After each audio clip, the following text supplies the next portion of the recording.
Happy birthday to you.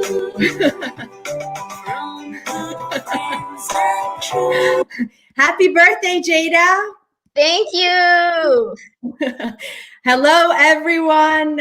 Today we have Jada Lewis. As you see, we don't have Rob today. He got a last-minute conflict. But I am so excited to be able to spend time with Jada. And I know we all will gain a lot of wonderful tips from her because she's absolutely amazing. So again, Jada, happy birthday. It is so exciting. What are you doing for your birthday?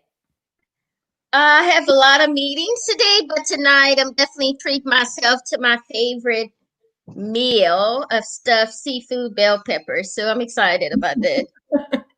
And did you make that? You cook that? Oh no, I'm going to support my favorite place is Louisiana Lagniappe. They have the best stuffed seafood bell peppers. I love it there. Yeah, I miss their food. Well, I heard before we started the show that you've been cooking and baking. Tell us more about that. Yes. It was kind of hilarious because most people who know me don't realize that I can't cook because I normally don't cook. Yeah. But the last 3 months, I have been a cooking and baking machine. I have been really experimenting with Mediterranean recipes. I made my first batch of hummus a couple months ago, so I've been trying to tweak that recipe. Of course, I'm from Lafayette, right? So Cajun Creole dishes are definitely my top. So gumbo, etouffee, shrimp stew, you name it. I've been making it. A lot of Mexican. I love Mexican. Wow. I've been trying to lay off on the cheese, but love Mexican. So I made my first fresh coconut cake for my father for his birthday a couple weeks ago. He made 82, so he loves coconut. So tried my hand at that. Tried the newly released DoubleTree chocolate chip cookie recipe, which is amazing. Yes. And so anyone who sees the recipe, you have to follow it to a T, and the cookies will come out amazing. So it's a few things that I've been making. Wow. Well, when I fly back home, I am going to come to your home to eat something good. That is so great. Wow. So Jada, City Year. You've been working at City Year now for what? A year and a half, 2 years? 2 years. Just made 2 years in April. Wow. So tell us about City Year. Tell us about your experience. Tell us everything. City Year is an amazing organization. And to me, it's just so relevant for this time. Many of you who don't know, City Year in Baton Rouge was really birthed out of pain and tragedy. In 2006, Jennifer Epplett Raleigh, Lori Bergman, Gwen Hamilton, and some other community leaders in the response to Hurricane Katrina really set the infrastructure for City Year to come and really bring healing and restoration to New Orleans and Baton Rouge, and started City Year Louisiana. And so the roots of healing to our community, the roots of really serving students in the community is really embedded into the fabric of City Year through the power of national service. And so City Year is an AmeriCorps program, and it's really fueled by this idea that if you get a diverse group of young people from various backgrounds to come and serve in the community, it really brings transformational change, right? And so it's just a powerful organization that's rooted in idealism and national service. And I think it's even more relevant now than ever. I really just get inspired by these core members every day. Their youthfulness just inspires me. People tell me all the time, you always look so young and you have so you have such a vibrancy and energy around you. I said, because I stay around young people. Yeah. And so that fire of idealism, that passion to really change the world is contagious Yeah. and really attracted me to City Year, and definitely see how City Year Baton Rouge is really going to be a key component in this post-COVID recovery of Mhm. really bringing healing to the community and to our students in the schools that we serve as well. Yeah, absolutely. Yes. So before I ask you more questions about City Year and what you're doing with COVID-19 and all of this, tell us about your role. What do you do for City Year? So I proudly serve as the executive director for City Year Baton Rouge, and all that really means is I really lead the site in operations and also in their strategic goals and plans. Yeah. Majority of my role is community external relations and really being the face of City Year Baton Rouge to the community, and also, of course, expanding resources, financial, human capital, to further the mission of City Year Baton Rouge. City Year is a national nonprofit, so City Year Baton Rouge is actually one of 29 sites across the nation. So we do have a sister site in New Orleans, as I stated earlier, but it's a national network and a national movement. Wow. And this sounds very different than what you were doing at LSU, right? Yes, it is very, very, very different. So many people know me from the work that I did at LSU in the College of Engineering. Many may not know, but my actual career background is chemical engineering. So I'm a chemical engineer by trade.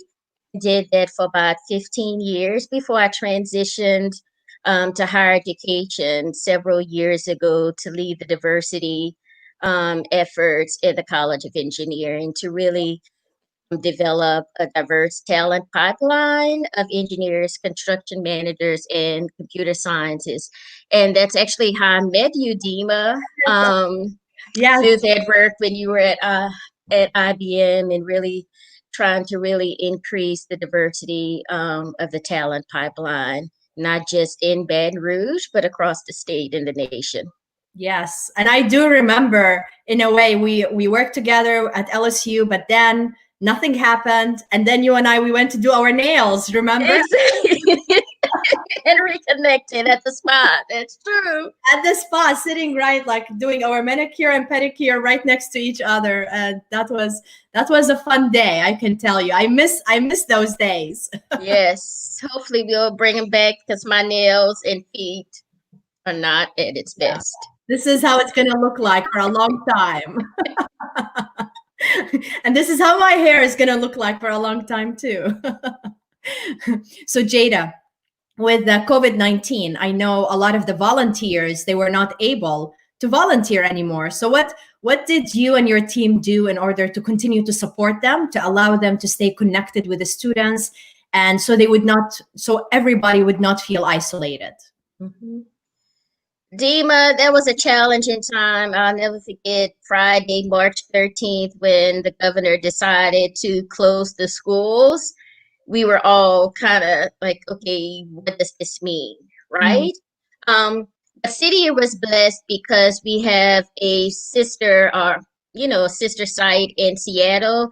Many know that Seattle was really one of the first cities to really get hit really hard with COVID-19 and different policies and restrictions. So they really were the front runners of creating a prototype of transitioning to virtual service. And so we were able to really learn from them and really pivot really quickly.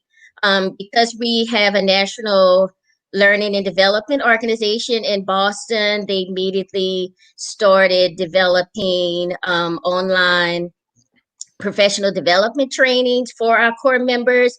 And so March 16th, we quickly pivoted from on-site to virtual service. And so they started really focusing on professional development and training with Microsoft Teams, Zoom, Google Classroom, just various platforms so they could be digitally ready to Yeah. support students and teachers when virtual service actually started, because we know a lot of the school districts, a lot of the charter schools, it took them a little while to really get up and running with that pivot to virtual learning just because of infrastructure transitioning. And so City Year, we took that time to prepare our core to be able to um, support our students when the schools were ready Yeah. for that virtual learning support.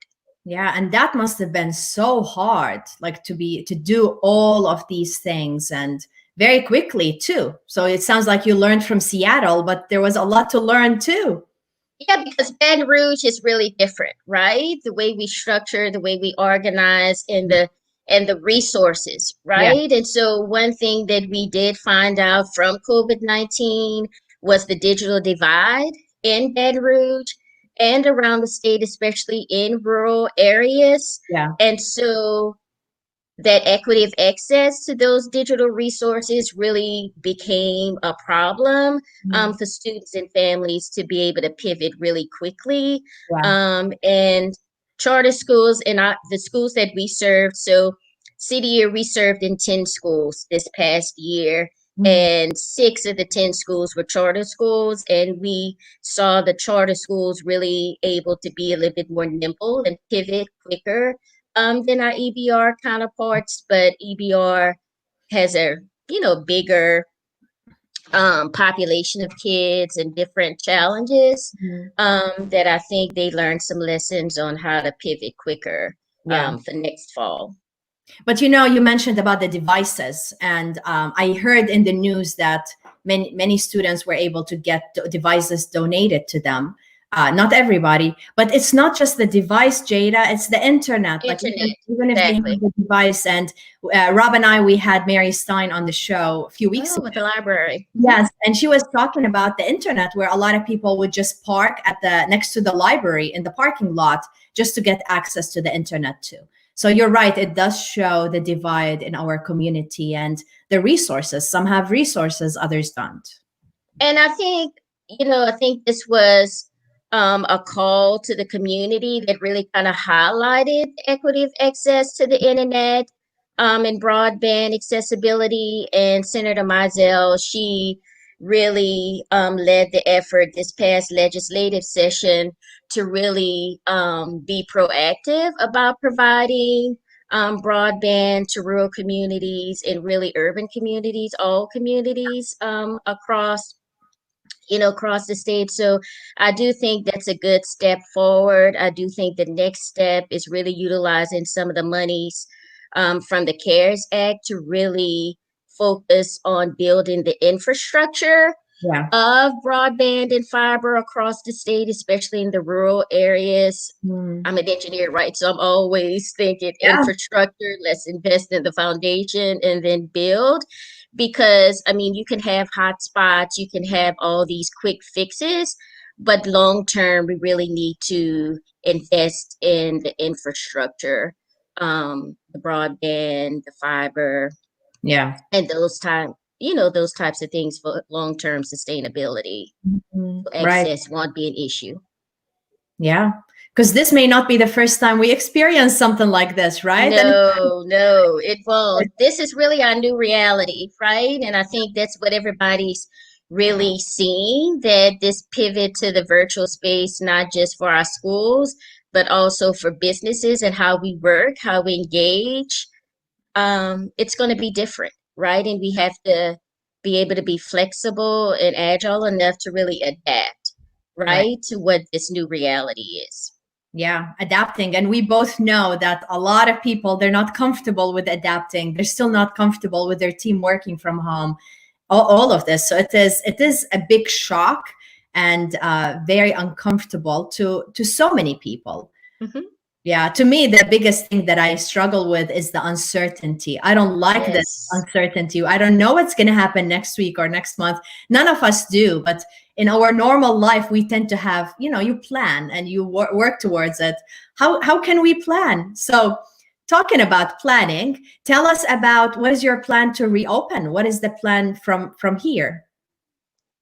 Like, So as we look to our service year next year, we're actively recruiting our core right now. We currently have 79 young people that's slated from 15 different states all over the country to come and serve in Baton Rouge mm, this fall. And so we're very excited about that. And so, knowing that we have to pivot and we're only in phase two of the reopening per the governor, we're planning multiple scenarios on how we train our core members, um, doing what we call a basic training academy, which is a 2 week intensive training that we provide our core before they start their service in schools. And so, we're we're planning scenarios where we have part of the BTA virtually and then part of it in person in smaller groups and smaller settings. And yeah. so, again, we're looking for best practices with some of our other city year sites who may be a little ahead of us on what that looks like. But we're definitely planning hybrid Mm. interaction, virtual and in person. Yes. Wow. Wow. And I'm thinking because a lot of your volunteers are young generations, so they most likely are very comfortable with a lot of the new technologies and the changes. And what has your experience been as you're working with them with all the change? Well, I think that, I mean, this generation is very comfortable with technology, right? And so I think the pivot to the platforms really wasn't the challenge. I think the main challenge that my staff and I really had to work on was inspiring and motivating Mm, them through this new normal because the core that we had this year was a very interpersonal core, and so they really valued engaging with their students, engaging with the teachers, the very touchy feely, right? And so when we shifted to virtual, they felt very isolated. They wanted to help their kids, they wanted to see their kids, but of course they couldn't. And so just encouraging, inspiring them to really innovate and think outside of the box on how they connect with their students was mm, really our focus. And so we really use social media to really be that bridge and that connection. And so we did some really fun things. We did a day in the life of virtual service with various core members, and they would be on Instagram throughout the day. They would have these questions and polls, engagement. We would post resources for parents. We did a lot of teacher appreciation and staff appreciations to really encourage and motivate the schools, just the entire school staff of those 10 schools that we worked with. One of our staff members actually made masks for several of the schools. And wow. so we just tried to do small acts of kindness and things to really show appreciation that we see the hard work of these educators, that we value them, that we're a part of the community. We're really here to support them, not just, in our school service, but as humans, right? Really acknowledging that isolation, acknowledging, um, different emotional things that they may be going through as well to uplift them and appreciate them. So it was a lot of moving parts, but we really utilized social media a lot to bring that connection. Yeah, I remember when the whole thing started, I was connected with your team because we did work Exactly. virtually, and that was one of the things that they were struggling with. So I'm glad that you found a way around to connect them through social media. But I know that was they wanted more. They wanted to really connect and be able to talk to the students directly. Yeah. Mhm. So how can I'm going to put the link for a city year, but how can somebody who's viewing right now help city year? How can people help your team and tell us what we can do? Well, right now, as we pivot to virtual service and a hybrid for next year, again, we talked about those devices. We're going to have those 70 nine core members that's coming, and not all of them have tablets and Chromebooks. So right now we're actually trying to write grants and solicit funding to purchase at least 60 new Chromebooks or tablets so they can be able to prepare, to serve their students virtually. That was an issue last year. A lot of them were using their cell phones. They went over in data plans. And so we had to immediately try to, for those that didn't have those devices, try to replace, and find those devices for them. So definitely any companies that want to donate money, or if they have contacts for us to get those 60 devices, that would definitely be appreciated. That's So go to your that's website. a definite need. Exactly. Yeah. And they'll go to your website to donate, right? Yes. Yeah. Yeah. So we got, as you were talking earlier, we got a comment from Rob. So he's saying he cannot join us, and showing so much love. So he wants you to know that he couldn't make it just because of work. Thank you, Rob. So now, thank you, Rob. He's such a great supporter of City Year. Yeah. He and his company. We appreciate him. So, Jada, as you're trying to motivate everybody and trying to put all of the pieces together, what are you doing to motivate yourself? What's going on in your world other than baking and cooking? Oh my God! So it's just been so amazing. I've definitely been listening to a variety of podcasts. I love Brene Brown. She really gives me life. And has really kind of helped center and navigate through some of these uncertainties. And she just has that gift to be able to bring healing and just recognition on a variety of levels. So definitely been listening to lots of podcasts and inspiration for inspiration and just guidance. Yeah. Right. And then just having fun times with my friends, right? Texting them on the phone. One of my good friends. So I have a group of friends that I call the 225 girls. Shout out to the 225 girls. We've been knowing each other for over 20 years. Wow. And one of them, Robin, she is obsessed with TikTok. So she has been sending the craziest TikTok videos that have just been giving me life, and just connecting with friends, laughing. Another thing that has really helped me cope is music. Music really heals, and I know several of you may have heard of D Nice, that's doing his club quarantine shows on IG Live. So using music to heal. And so those are just a few things that's really given me life and helping me, process this moment. Yeah, I agree with you about the TikTok. Oh my goodness, people have been so creative. Everyone had time at their on their hands, and everyone was just like, I was laughing so much just going to social media before a week ago, watching all of these things, and it's hilarious what people are doing. Yes. So, I mean, laughter is good. It's healing, right? It's like medicine. So it's fun. Yes. So Jada, we got a question from one of the viewers, and it is, with the COVID situation, how will the volunteers be housed in the next school year? So what is your plan?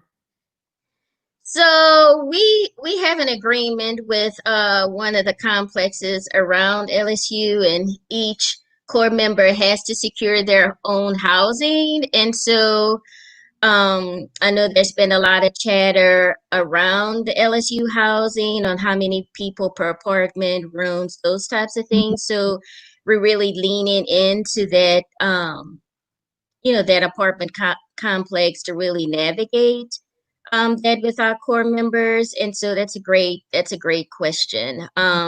About 25% of our core comes from out of town, and so that's definitely something that we're keeping our eyes on, and our admissions manager is helping them navigate individually.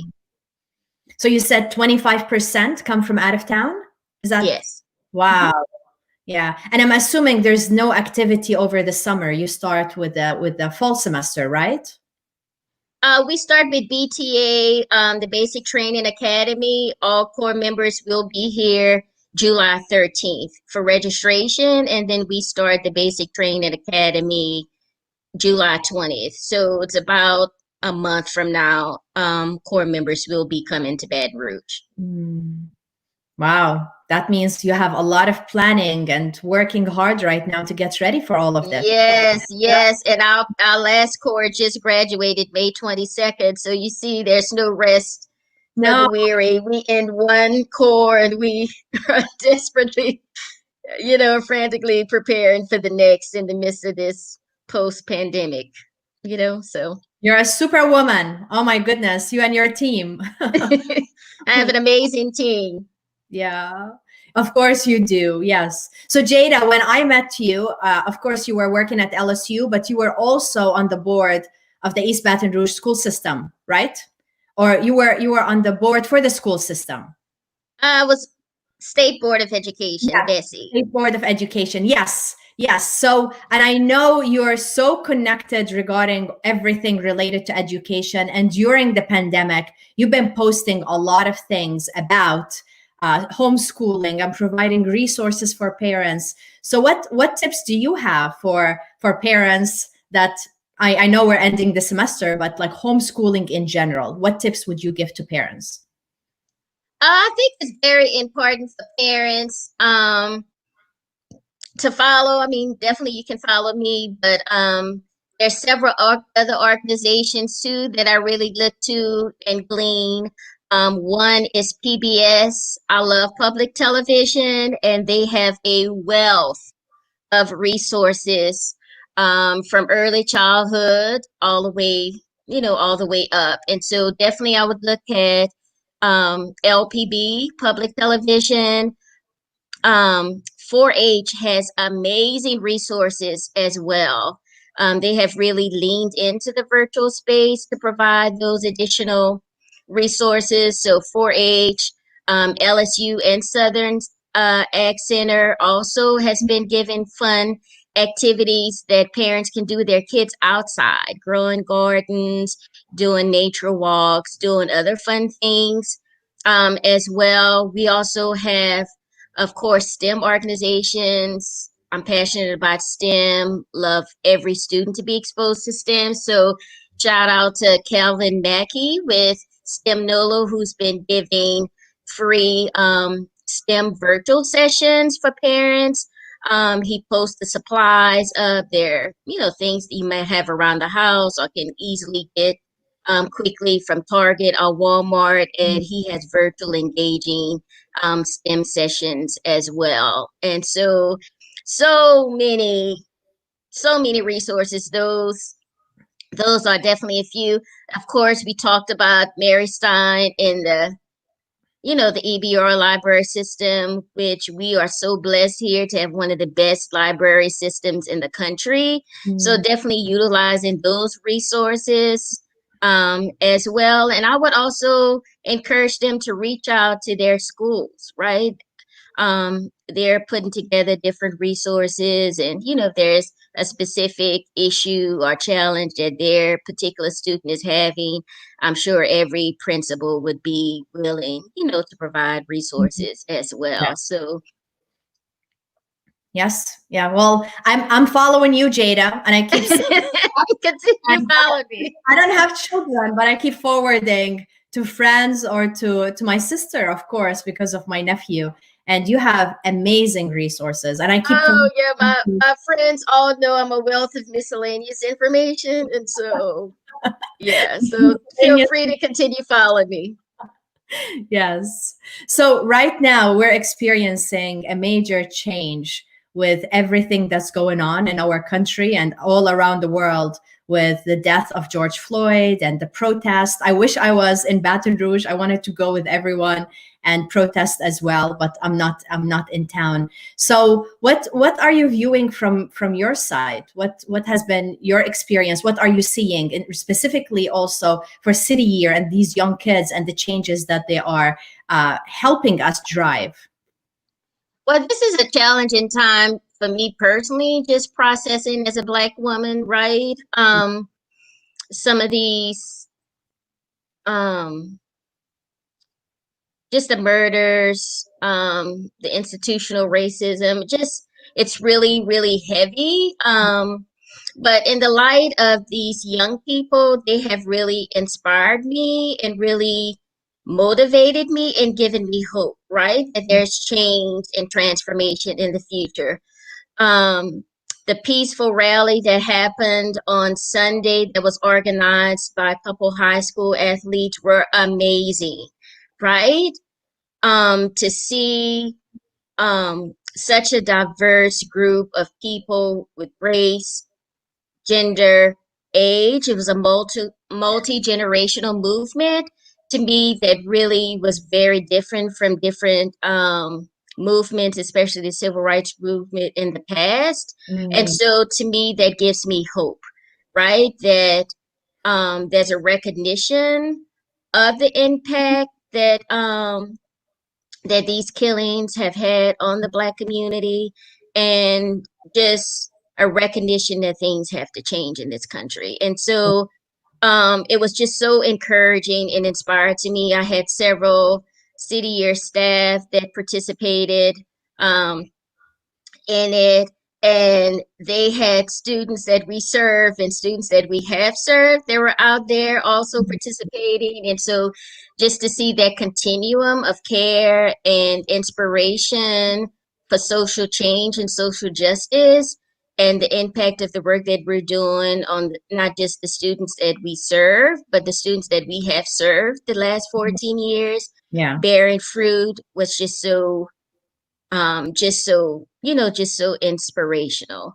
And I can only imagine the fuel for change that'll come just from that small seed on Sunday. And just to see the mayor participate, and also the chief of police and the police engaged, like we've never seen that before. And so I just think, when Alton Sterling hit, it was a different, situation, right? And I just think 4 or 5 years later, leadership matters, representation matters, and how we deal, with change in our Baton Rouge community. So definitely proud of where we are, but hopeful that we can move from, these demonstrations to action, Yeah. right?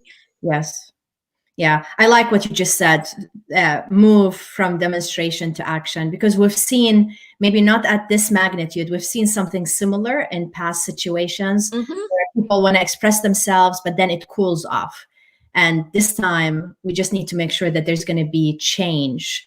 As you know, I'm from the Middle East. So when I came to the US, and initially I didn't see all of the divide until I got in business, and I feel I would be experiencing, watching people being killed for no reason, all of the violence that a lot of my community, the African American community in my community, they're experiencing. And it is so shocking, even though I'm here, but I'm still somehow an outsider looking into what's going on here. And it makes no sense. It is so shocking, and it's time to change it.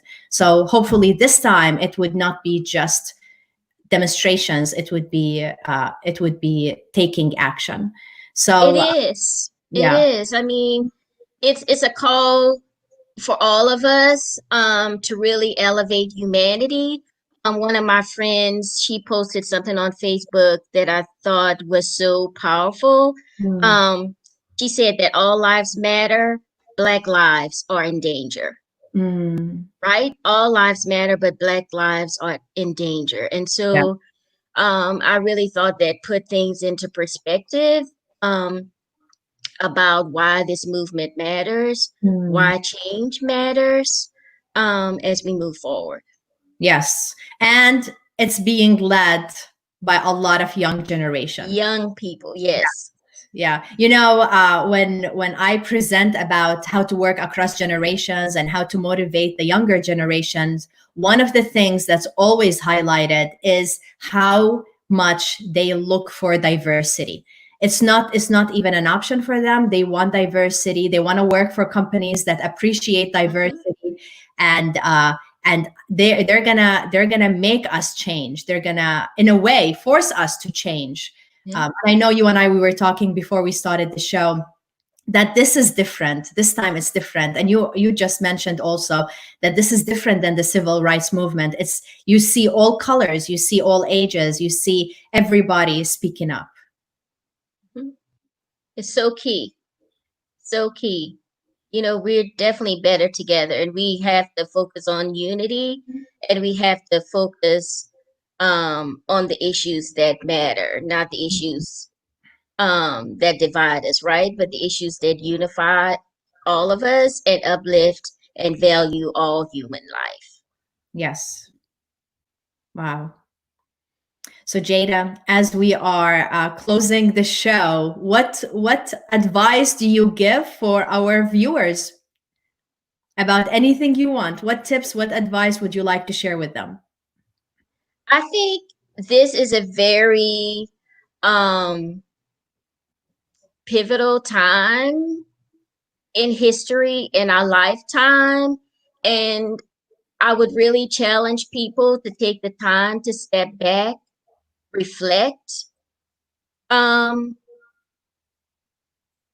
this time and this movement, and to really see what their role will be in this movement, right? Like how will they participate and engage to really bring healing, not just to the Black community, but healing to the American society, right? I mean, there's a lot of healing that needs to place, but really take this time to reflect and come up with a plan on how they're going to engage and what they're going to do different, for this to be a place where we can all live and thrive and not just survive. Yes. Yes, not just survive. And something you mentioned earlier, which is elevating humanity, which Yes. I absolutely love, by standing with each other, by asking for what is right, by speaking up. This is gonna allow us to be better people, and it's gonna elevate humanity. Exactly. And I mean, as a people, while we're reflecting, we have to get to a place in this country where we're comfortable being uncomfortable, right? Like we're comfortable having those difficult conversations, and we all make ourselves vulnerable to have those conversations, right? Because we all know the definition of insanity, continuing to do the same things and expecting different results, right? But for us to really get that transformational change that we know we need, we all have to be vulnerable, we all have to be accessible, and we have to be reflective on how we've perpetuated racism. And I mean, it's not a fault-finding thing, but it's just a time of vulnerability and a time to be courageous, to confront and have those difficult conversations in a very respectful, human way. Yes, absolutely. Well, thank you, Jada. This was absolutely insightful. You know how much I love you. I love you too. You my sister for life. Oh, I'm so happy to hear that, because you are my sister for life too. I look so highly up to you, and I admire the change you're making. I admire having you in my life. So thank you, Jada. And I can't wait to have you again on our show. Thank you, Dima. We miss you, Rob. I'll see you when I'm back to Baton Rouge in a few weeks. All righty. Thank Bye-bye. you. Bye. Bye. Oops.